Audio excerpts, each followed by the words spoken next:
What's going on, guys? Welcome to the latest episode of Can I Kick It FC? For the first time in a long time, it's your two favorite hosts of your favorite Black History podcast, me and Shanir. We're here to bring to you guys our latest documentary pod. I guess is what we're calling these, right? Yeah, I guess the DocuPod, yeah. Docu-pods. Yeah, man. Yo, it's been a while since we've done these. It's been a while. I know. It's been a long time. Right. The last one was what? France? May? I think May. That's Yeah. when we did the Africa team from France. Yeah. So yeah, it's been a while. So yeah, season 3 Shanir. How you feel about it? Oh, feeling good. I'm ready to get back in because it's been a while. It's been a while. I've been able to, dive into some of these players, and it's been a long time. Yeah. So guys, I know we haven't announced who we're talking about yet, but before we do, just take a moment, like, share, subscribe to the podcast, share with a friend, and make sure to listen to our previous episodes because now season 3 is officially started. So make sure you catch up on those episodes you haven't listened to yet. But today's episode, we are talking about the guy that, depending on what part of North London you're on, they'll call him Judas. Other parts might call him a part of an Invincible. It all depends on what color you're mixing with your whites. Are you mixing it with red or are you mixing it with blue? That sounds very gangish. I don't know why I just made that connection. But we're talking about around that time, it pretty much was gangish. Yo, okay. By the way, we're talking about Sol Campbell, so I just want to talk about this point real quick. Yo, when you were in school and stuff right now, you had to be cognizant of the colors you wore. So I wonder, in school in England, it's like, hey, look, you can't be rolling up here in your Spurs jersey today. Like, you might get beat up. That mean that we're in the Arsenal red day. I don't want to gang too much with it, Yeah. But like I said, we're talking about Sol Campbell. And the reason why we decided to profile him is because, for those who don't know, Sol Campbell's is really connected to a lot of stuff in English soccer in the 90s. Like, you can't, the way how, okay, let me back up. You know how they do when he talks about the Premier League Hall of Fame and stuff like that, right? So I think about players that are in the Hall of Fame, like, you cannot explain the story of the Premier League without them. That means they're automatically qualified for the Hall of Fame. Sol Campbell is one of those players that you can't describe the Premier League without him because he's interconnected in so many parts of the league. So, where should we start this journey off at? The thing that stood out the most with me, and that you find very common. So, by the way, most of you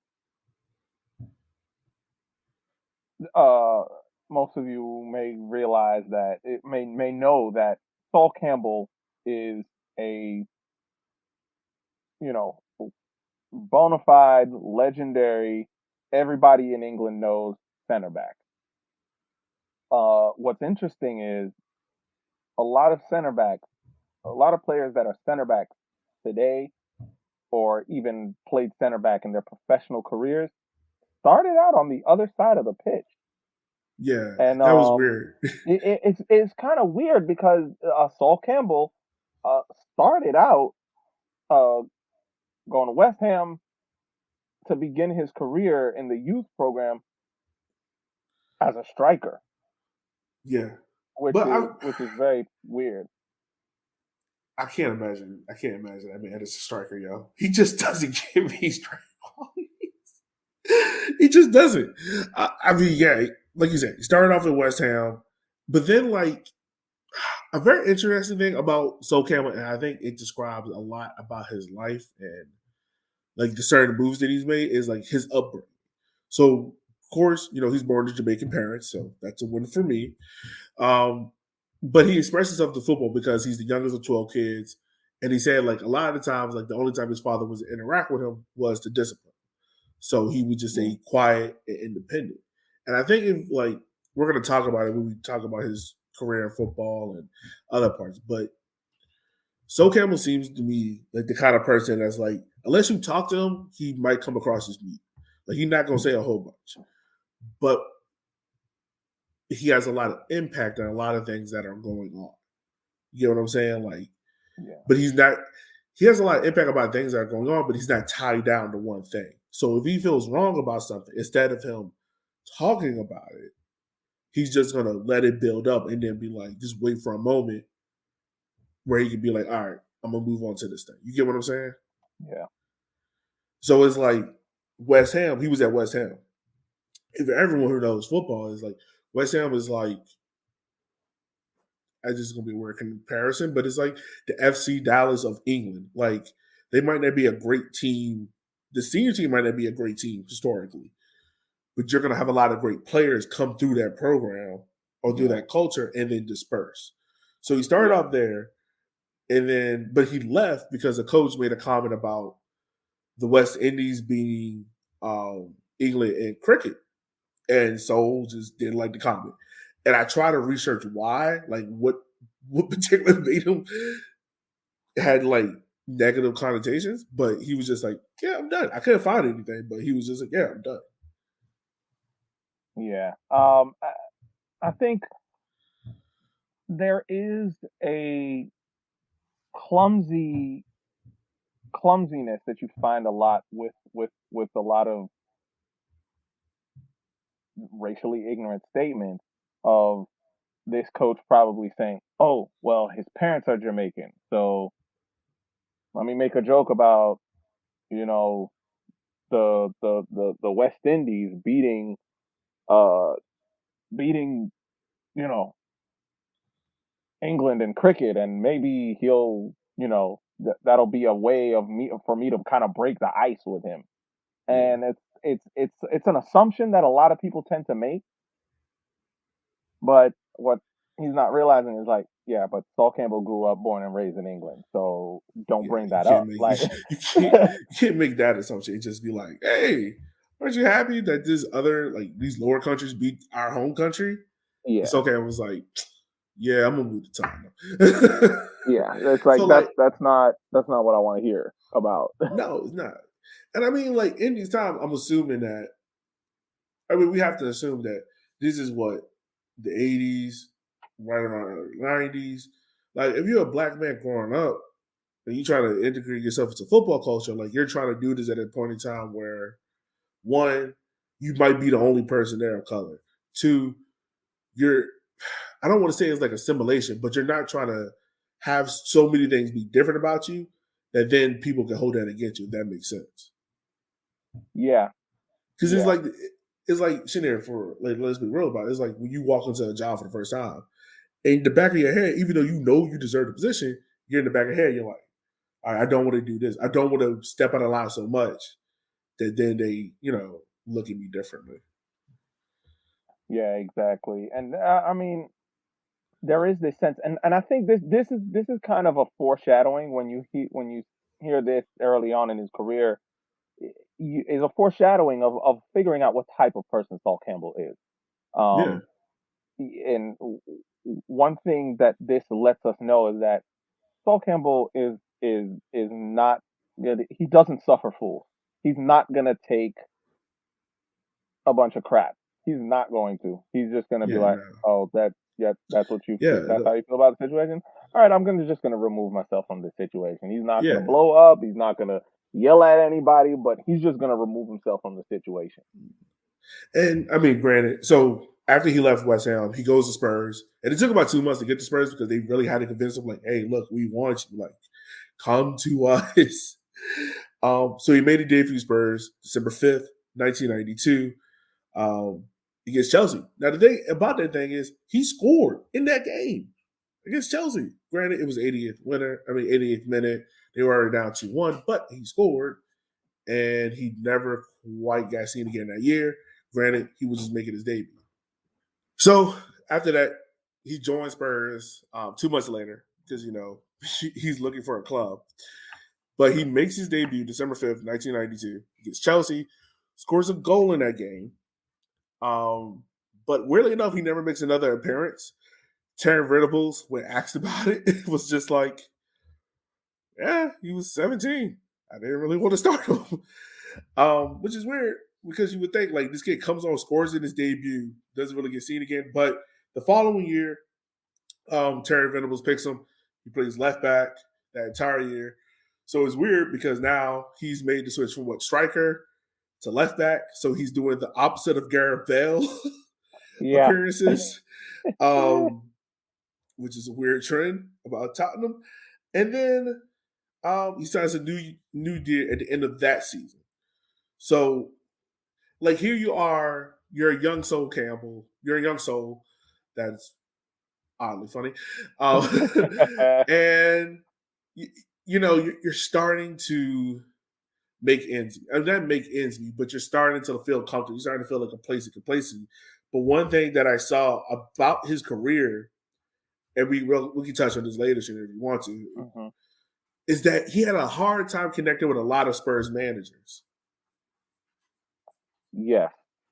You caught up on that too? Like it was Yeah, like I felt like it was like a revolving door, and it just never clicked with any of them with him.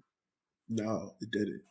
Because it was like the moment something would go right, it would be a team injury, the team would fall out of form, or like the manager wasn't doing well enough, so he would get sacked, and then another manager come in, he would bring in his own tactics, and it would just be this revolving door of stuff. And also in the part of this, you saw players like Terry Sheringham and others leave the club, go to Man United, win honors, because in 98, 99, Sol Campbell, um, he was named team captain if Yeah. I remember right. Yeah, he was named team captain. And then on top of that, like he captains Leicester. I mean, not Leicester. He captains the team to a win over Leicester in the League's Cup. And this was a cool point because I never knew this before. But he is the first black man to ever be the winning captain for a team in Wembley. So it's kind of interesting, kind of cool. Because you think about other players like Wes Morgan. I think Rio was a captain at one time. When England won a Yes, trophy. I Rio mean, not Rio England, was captain Man at one United. point. Yes, you have Wes Morgan with Leicester. Interestingly enough, you know, his first trophy is against Leicester. Yeah, um, uh, I don't know. I'm trying to think if are there any other black captains in England that's won a trophy, not just in Wembley, but just period. Because those are only two that I can think. Well, three that I can yeah. think of. Maybe I'm missing somewhere. Who was captain of Chelsea when they won the Champions League? Not this time, but back in like '07 or something. Uh, Uh, Also, I feel like Patrice Evra. I mean, Patrick Vieira might have captained Arsenal to a trophy. So maybe maybe. four. Maybe four. Maybe who knows? Maybe we can do a show on black captains and winning trophies. That seems like a lot of research. Yeah, that seems like That- that's gonna take us back. yeah, take us back. We're gonna end up going down a rabbit hole of Just be like, oh God, why did I commit to this? All right, so back to Soul, and this is the part that I think everyone who is synonymous that knows about Soul Campbell knows about this part, but you don't accidentally, you don't know the whole ins and outs about it. You know what I'm saying? Like his yeah. transfer, his free transfer in quotation marks to Arsenal. So like, all right, I'm gonna lay this out for you. And you tell me how messed up this seems, and tell me does it Mhm. seem like every person at the jobs. You don't feel like you're going anywhere in the job. You feel like the job isn't putting enough money into it. They're changing the boss every couple of months. And then on top of that, your other friends are leaving the jobs and getting better benefits. Yeah, that's something frustrating. Yeah, So, that's basically where you're at. Um, yeah. I mean, you're looking at a situation where Sol Campbell, I think it's the struggle that all young um, soccer players around that time felt. The sense of the first club you sign for, you want to be loyal. You want to, especially when you start to develop a relationship with the fan base. You want to be loyal. You want to stick with it. But then you look around and you see some of your teammates leaving and going to other clubs and winning trophies here, winning trophies there, playing under world class managers, and you look at it and you're like, and you I think to a certain extent, Sol Campbell is torn between staying loyal to the club that he signed with and going out to seek glory. Okay, so I would agree with that point, but I'm going to slightly disagree with you because if you remember, right before I think it's during the 1999 season, like so he gets in. I don't know if it was a tussle or whatnot, but remember like that story about how the Derby security person arm was broken by Sol Campbell supposedly, Yeah, and like the club told him was like, oh, instead of trying to fight and prove that you're innocent, just bound over. Which for those who don't know, the term bound over pretty much means like you take some fault in it. You might not have yeah, done it, but you take some fault. And so it was just like, no, like if I didn't do this, I'm not going to then, claim that I did because then that puts me in a negative light, you know? exactly. So, and I get that from Soul because if I didn't do it, why would I admit to doing it? That doesn't make sense. So, on top of that, then, of top of all that the club is doing, and then that the club supporting him because the case got dismissed, he proved his innocence. I can kind of understand what Soul wanted to go. Now, let me say this. I think how Soul grew up led to the way how Soul went about this. I think if Soul were able to talk about it to people and tell them like, hey, look, this is what's going wrong. Like, I'm really thinking about leaving. Because remember also, like the Bosman rule just happened in what, 95. Yep, So Spurs already knew, like, all right, his contract's up. We're gonna have to give him the cash that he wants, and we're gonna make him the highest play ever in the Premier League at that time. yeah, So Spurs is like, look, we'll give you the full boatload of money, but like we always say, money don't solve all your problems. I think what really needed to happen was just a sit down and just a talk of figuring out what direction do they want things to go in the club for on both sides. And I yeah, think since neither one had that conversation, I think things just kind of just bubbled out. And I think Soul already kind of made up his mind. Definitely after this incident, he kind of made up his mind. It was just like, all right, I'm leaving. But I don't think he knew where he wanted to go as of yet. And I think seeing Terry go to Man United. I mean, granted, he could have gone to Man United because he wasn't that defense. That team was already set. I think in his head was like, all right, let me go to Arsenal. But in his head, and I mean, granted, he knows about the derby. He knows about what it's of about. course he knows about the rivalry. He's been at the Yeah, club for how many years now? He uh, knows about the rivalry, but and this is one thing that you see happens a lot with a lot of London clubs. You get these players that want to play for London, whether they be local local players or foreign players. They come to London and they think to themselves, I don't want to go through the trouble of trying to find somewhere else to live. If I go and sign for a club down the street or in another neighborhood, I don't have to move. I can stay right here in my house. And instead of going to Tottenham, I go to Arsenal. Or instead of going to Chelsea, I go to West Ham. It's just one of yeah. those situations where it's a lot easier logistically for a lot of those players to just stay in the same city and not go somewhere else. But then there you got this rivalry, the North London rivalry, which is one of the biggest ones in the country. And also, I will say this: I do not believe Arsenal in this story at all. Arsenal make it seem like, oh, we didn't know he was going to side with us. We had no idea we were selling our team's Kel Clapton.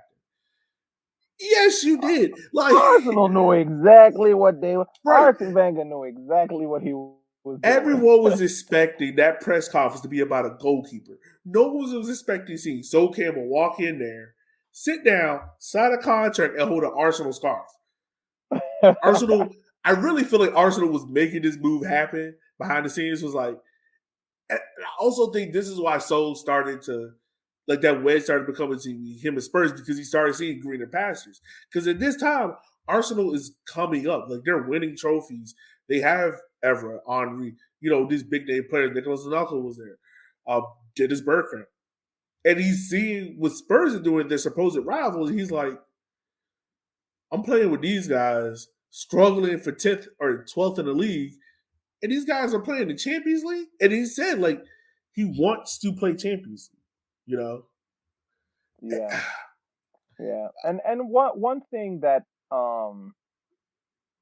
that I feel is something that is a continuous problem. I feel in England with players is the irrational approach to players signing for different clubs. Um, when you look, for example, at some of the high profile ones, you look at um, Carlos Tevez going from Manchester United to Manchester City. You look at some of those situations and you think to yourself, yeah, okay, they were in it for the money. They're going after the bigger bucks. Which is not a Okay. bad thing. But in this Like, some people play situation, for money. I mean, here's the thing. I can understand that because at the end of the day, you're getting paid a sweet amount of money if you're playing for Manchester United and starting for Manchester United on a regular basis. But in this situation, this is a situation where Tottenham does not do their due diligence to make sure that Sol Campbell's contract doesn't run out. So Yeah. is the blame on Sol Campbell, who goes to Arsenal as a free agent, which means Tottenham didn't do their homework, or is the fault Tottenham's fault for not pushing harder to make sure they can sign a new contract with this valuable and crucial player who is the captain of your team? I think So it's I think it's down the middle. I mean, yeah, because on one I don't hand, think it is because if someone's contract runs out, that means there is something that they feel they are not getting from the club that they feel they deserve, and the club is not budging on that. Now, if the club values this player highly, you go to bat. You go to you put it forth what you feel you can, everything you feel you can to keep this player.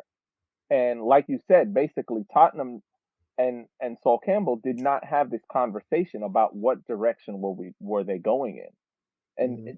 on for me, Sol Campbell's job is to focus on what's going on the pitch. Tottenham's job is to approach him. And Yeah, Tottenham's no, no, job no. is, When I it. say No, go ahead. so what I was saying with his 50-50 down the middle, like, I think Sol is totally right in what he did because he's kind of just like, all right, my contract's coming down. You can tell I haven't been happy because I'm getting these arguments with these managers. We're not winning. We have one league. We have a League Cup trophy. We got knocked out in the second round of the Europa League at that time. Meanwhile, our nearest rivals are winning Premier League trophies, FA Cups, got this baller team, and we're struggling at 11th. I think on Tottenham had either. And Tottenham at this time, because remember, the Bosman rule is still very young. So they're still trying to figure out like the gray area of it. It's not like what it is now that we know of, where like if a player's down to 1 year, either you sign him to a immediate deal now or you sell him that summer. Like there's no in between. Exactly. I think that time there's still that whole thing. Oh, we can hold on to him. Oh, he'll sign for the club, and then they're also banking on like he's the club captain. If he leaves us, he's going to go out of the country. He's not because that's who the rumors were all around. It was all around Juventus, um, Yeah. Yeah, Inter. It it was was like the continental, yeah, yeah. clubs, big continental clubs that were sniffing around. So you're not thinking Tottenham in the hair. We're not thinking Arsenal, but it's Tottenham at this time has to know like, all right, we're a smaller club. We're not in the Big Six realm as of yet at this time period. So we're working our way up there. It's kind of like what Spurs are going through now. Like they're trying to hold on to their big name players when their big name players don't want to be there. And they're stuck in this complex of how do we be a big club, but still also send players on their merry way when they don't want to be here. It's kind of, this in between space. But getting back to Sol and his time at Arsenal,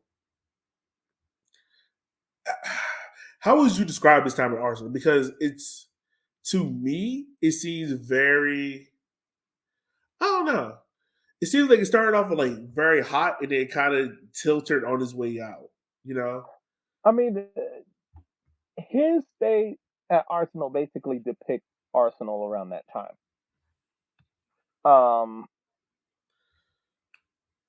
you when he first gets to Arsenal, this is when Arsene Wenger is building this invincible squad, and they're on the up. Arsenal is starting to storm through the league, storm through the Champions League, storm through the FA Cup, and they're starting to make a bigger and bigger and bigger and bigger name for themselves as the years are going on. Until you get to 2003, and then boom, the Invincibles. Now that they finally uh, cracked the code and figured out exactly what they needed in order to uh, keep in order to keep clean sheets, in order to not lose games. And after that, it's like after that high, everything is starting to peter out bit by bit, a little by little. It's basically like coming down off the hill on the other side of the peak. So Mhm. Saul Campbell basically is riding that train, that Arsenal train. He's at his peak, and then once it starts to go downhill, so does he. And I think Yeah, most of the players on that invincible team, that's what happened, unless they went off and played somewhere else. Like for example, Thierry Henry goes to Barcelona, and he still does very well at Barcelona. And but it's just it's one of those situations where you have everyone reach that high, and now everyone's kind of tailing off. yeah. I mean, the other thing too about it, like you say, he was part of that invincible season there at Arsenal. Um, but he, I find it hilarious. He's part of they call it the Battle of the Buffet, or they call it Pizzagate. Where pretty much Arsenal 49 match streak ended. And to this day, like I've watched interviews on Sol Campbell, I was researching this. Like you can tell this man is still pissed at Wayne Rooney because he really thinks that Rooney takes a dive. Like there was even Yeah, one clip where he like got on like this jumbo board. It was like, look, he's falling forward. I could not have fouled him. And he is like defending this point, like as is his life like depending on. It's just yeah, and it's one of those things that you can understand why though. A lot of people would say, okay, it's a player dive. Players dive all the time, and you were the one that suffered the consequence of them diving and whatnot. But you need to think about it this way: this was the game where Arsenal hadn't lost in over a year. yeah, Like you forget what it feels like to lose in that much time as a player. You forget what it feels like to lose a league game. And then this happens and you've got this dive and that it sticks in your mind. It sticks in your head a lot more. And I think Saul Campbell, it affected him a lot because it's one thing for a striker to go through that streak and to be like, oh, we finally lost the game. Like we lost the game eventually. But they're thinking, oh well, I'm still scoring goals. But as a center back, I think it hits harder because you're the one that gave up the goals that led to you losing. You know what I mean? As a yeah, center back, it hurts more that transition to 49 games. 49 yeah. That's games true. of not losing. You almost hit the 50 game mark, and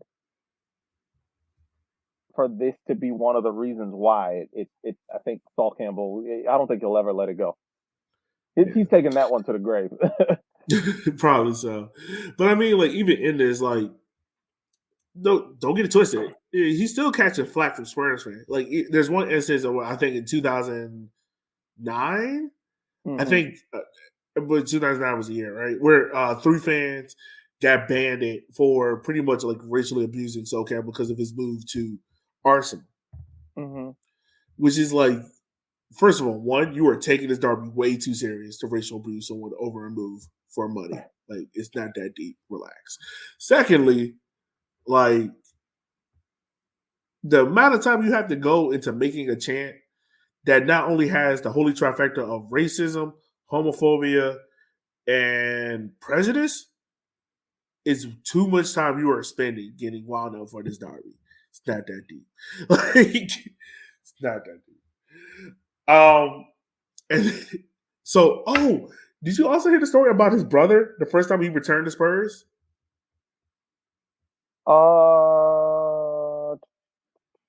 I don't think I had gotten across that one. I had come across Okay. that story. So his first time returning to Arsenal, returning to Spurs in an Arsenal jersey, he's playing well in the game. Game is 1-1.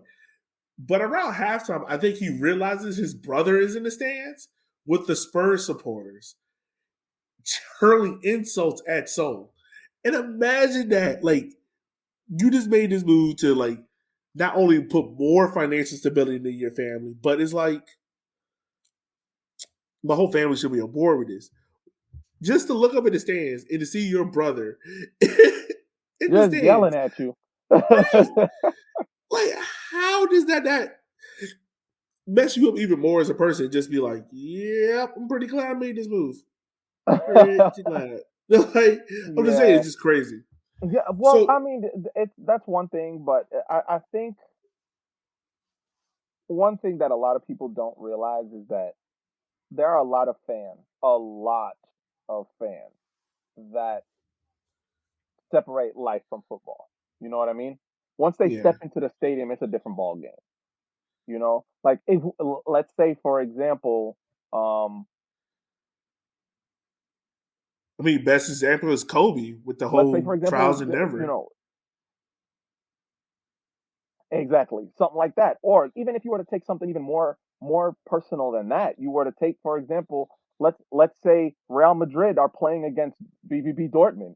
Do you think Turgen Hazard is going to hold back because he's playing against his brother? No. Once we step on this pitch, it's war. First of As all, soon you're as the we first get off ever the person I've heard say BVV Dortmund. huh? Sir, you are the first ever person I heard say the full name out. Like, no way. That, oh, hey, look, you gotta make sure people understand what I'm talking about. Oh my god. But at the But end of the yeah, day, after the game, all right, let's go. Look, I ain't seen you in a while. You're here in Dortmund. Let me take you out to the cool spots. How's mom? You know all of that. But once you cross that white line and step onto that pitch, and the ref blow that whistle, it's war. It's not the same thing. So I think there are a lot of fans that look at it that way. And I think around that time you did have a lot of players that understood that it was that way. That if for example you grew up, let's say I grow up in let's say I grow up in Boston. I grow up in Boston playing baseball and one day I signed for the Yankees. Let's say I have a cousin who grew up with me and we grew up like brothers, but I show up to Fenway Park with a Yankees jersey, go onto the pitch. I'm gonna see my cousin cussing me out in the stands because that rivalry between Boston Red Sox and the New York Yankees is that deep that now granted after the game we're gonna go hit up the pub together. Whatever. It's over. We're done. I haven't seen you in ages. Let's go home. Let's go say hi to Ma. yeah, But it's when it's in that situation, you're so hardwired to have this animosity towards this other team that it's really hard to pull that back. Even if and a lot of times, a lot of the things that these fans are saying they don't really mean it.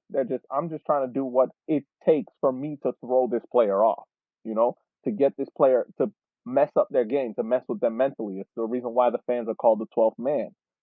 But I know that's something that could be very, very weird to see. And you'd be looking up like, yo, we grew up, you're my brother. Like, right, right. So I think the rest of his whole career kind of is like, it's kind of weird. I want to compare it to almost Karl Malone in a sense because it kind of just not Carl. Who can I relate this to? It's more so like Shaq. Like you can tell, like it's that weird space of like I'm still trying to be competitive, but I want to make like a ton of money. Yeah. Like it's that weird space because like there's a lot of times he could have just took the move to like Celtic or somewhere else, still play competitive but not making as much money. But he goes to Portsmouth 2006 after, mind you, he just scored the goal in Champions League, but Arsenal was already decided they were kind of already redoing this rebuild kind of thing, sort of, where they were kind of moving players out. Yeah. And also up to that point too, he was missing a lot of time with injuries and stuff like that. So he kind of saw the writing on the wall. He was like, all right, let me go to this new venture. Goes to Portsmouth. Gets named club captain in 2000-2008 season by Harry Redknapp. That's also when they won a FA Cup, so he's there for that time period. Although he stayed for the 08-09 season when the team got hit with, what was it called? Not liquidation. Was it bankruptcy? Well, Portsmouth, yes, I believe they. Uh, I think there I was can't remember a the exact term for it, I but can't remember, but administration. it's some form of financial catastrophe, Yeah, basically. it's administration. That's what it is. He got hit. Yes, Portsmouth there got hit you with go. administration. But this is one thing that I have learned so far: you don't mess with Sol. Sol No, still ended up suing the Cole for 1.7 million. He was like, "Oh no, I'm not getting paid." Of course they're not. So like, they don't have anybody to pay you. But I mean, he stayed, although it kept helped the team stay up that 08-09 here. And then this Knox County thing. And I'm gonna let this just sit for a while. This was very odd to me because you can tell, like at this point, Sol is just really trying to do this for money. Like that's all it is. Um, and he goes to Knox for I think so it's a 5-year deal. Mind you, the team is in League Two. They what? I think they haven't been up to the Prem in a very, very long time. oh yeah. And they had these dubious billionaire owners. Also, weirdly enough, guess who the coach was of this team? Sven. Yep, Seb Eric Gordon, who was also the England coach at the time where Sol Campbell made his move to Arsenal because Steph told him, you might want to move to Arsenal if you want to get in this England team. Because also around this time, guess who else was coming up? Rio Ferdinand and John Terry. Exactly. Yes. So So that's another reason why he probably made the move. But back to this Knox County thing, you know who was the goalkeeper there? around the time where Sol Campbell was there, no. Mm-hmm. I'm gonna give you one hit. He plays for Leicester now. Wait, what? Yeah, Schmeichel. Yeah, Schmeichel was the goalkeeper there. Baby Schmeichel was making, Schmeichel. yes, Baby Schmeichel was Schmeichel. making like a boatload of money. Yeah, it's weird. And for those who have never really looked into it, look into the Knox County scandal. It is weird. It gets weirder the more you read into it. It's just weird. Yes. It's yo, you enter in the financial twilight zone when you go into the North County scandal. It's Yeah, it's weird. It should not. It should never work. But he doesn't stay there for long. He only stayed there, I think, for like 3 days because then he realized, like, oh, I've been. He tries to make it seem like, oh, I was lied to under pretenses, and it's below my character. Like, sir, you signed a 5-year deal with a League Two team. What you think was going on? Like, come on now. So, come on now, dog. Like, but he goes back. He trains with Arsenal for a little bit. Actually, plays in our Arsenal team down the stretch. Then makes one final move to Newcastle, and then he kind of just retires. And even in this is like when you look at Sol and also like his international career because he made his debut in '96. It always felt as if like because Sol was these captains at these big name clubs, captain at Spurs, captain at Arsenal, captain at Portsmouth, um, not England.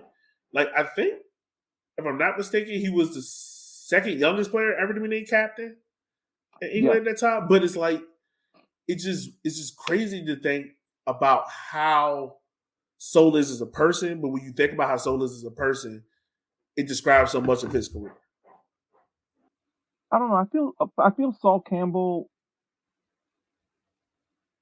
a lot of times I think focused too much on the football, focused too much on the soccer, and didn't look at the bigger picture in a lot of situations. I think the Notts County situation shows you that. The Portsmouth situation shows you that. Um, his move to Arsenal shows you that. Uh, at the end of the day, I think his him focusing solely on the football and focusing on where can I go for my career to be better? Where can I go for me to play better football? Where can I go for me to earn a better living playing football? That's how it needs to happen. Regardless of whether people will call you a mercenary or not, but at the end of the day, this is your livelihood. At the end of the Yeah, day, I'm going to go and apply for a job at a company that is doing well, that is going to be able to pay me, that is going to allow me to move up. So footballers are looking at it the same way. Soccer players are looking at it the same way. Where can I go for my career to improve? Um, there is also, yes, you have the bonus of, you know, the fan base and your devotion to the fan base, but that'll never ever ever be the be all end all for any player. yeah. So yeah, so I mean, just a couple of, little bit more, couple of quick facts for you about Sol Campbell. I was trying to say that, but I couldn't figure out how to say it. Played in 6 straight international tournaments. Could have played in the seventh if he got chosen to the 2010 World Cup. He also became the second player after Ryan Giggs to play in the first 19 years of the Premier League. So it's pretty cool to see. I mean, even though he ended his career at Notts County and whatnot. Um, but yeah, I think the best way I had to sum it up about Sol is he's a character that's misunderstood, but he's misunderstood because he just doesn't take the time to explain it. It's kind of just like, if you don't know it, you're not gonna know it, and it is what it is. Yeah. So, any last things for you, my man, before we wrap up this episode on the Great Sol Campbell? I mean, I wanted to talk a little bit about the type of center back Sol Campbell was on the pitch. Um, when you look at center backs like Virgil van Dijk, Rio Ferdinand, um, even John Terry, you you see a lot of Sol Campbell in those players. This, in a way, in terms of the way he played center back, one player who's close to our hearts that he reminds me of is William Yambi, this kind of enforcer in the back. Um, Sol Campbell was a very physical. Of course, if you look at Sol Campbell in terms of his size, he was a pretty big dude, 6'2". Pretty solid and could move. Like even though he was big and solid, he could move. He had pace. He had pace that you wouldn't normally find in most center backs around that time. But the physicality of his game was top notch. Was as a striker when you went up against, especially in his days at Arsenal, when you went up against Sol Campbell, you'd take that deep breath before the game, like, all right, here we go, because you knew it was gonna be a slugfest. It was gonna be a battle for you as a striker going up against Sol Campbell. Mm-hmm. Um, and it was very interesting. One of the memories I have of him was in the '98 World Cup. Um, More importantly, the classic game of that World Cup, the 2-2 draw with Argentina. Um, Sol Campbell, actually, that game I would say that England was a little bit robbed because Sol Campbell was probably England's, with the exception of Alan Shearer, was probably England's best player in that game. He the authority he held in the back was phenomenal. He actually scored a goal that was disallowed that would have had England winning the game 3-2. But game goal was disallowed for reasons. You didn't have Hawkeye back then, sir. You didn't have Hawkeye back then. But I You mean, said yeah. what? You didn't have Hawkeye technology back then. That's how it was. You know? Yeah, if they had VAR back then, it would have been 3-2, and England would have been going to the semis rather than Yeah. Argentina. But it's one of those situations, you know, that Sol Campbell was he was a juggernaut in the back, and I would hope that he would always be remembered as such because he what a center back he was. He was a phenomenal center back, and I think one of the center backs that even if slightly revolutionized the position in terms of what he brought to it and the mobility he brought to playing as a center back, which, like I said before, leads to the style of center back that players like Rio Ferdinand, John Terry, Virgil van Dijk are today and after him. Yeah. So I think that's a great point to end on because I got nothing else to add. So as always, guys, this is another chapter of Can I Kick It that we're happy to bring to you guys. As always, take the time to follow us on Twitter at CIKIFC. We appreciate it. We thank everyone that's been rocking with us since season 1. We're back now for season 3. So if you haven't, if you're a new listener, take the time, go through, listen to the episodes, enjoy them. If you want to talk to us about us, feel free to hit us up. Let us know your thoughts. If you got any suggestions for any cool, unique stories in the diaspora that you want to hear us tell, hit us up and let us know as well. But, Shaneer, anything else from you, my man? No, I'm all done. I want you to know I was nervous to answer that question because I didn't know if you had another story to tell. No. So yeah. So this is Elliot. This is Shaneer, guys. We will holler at you guys later.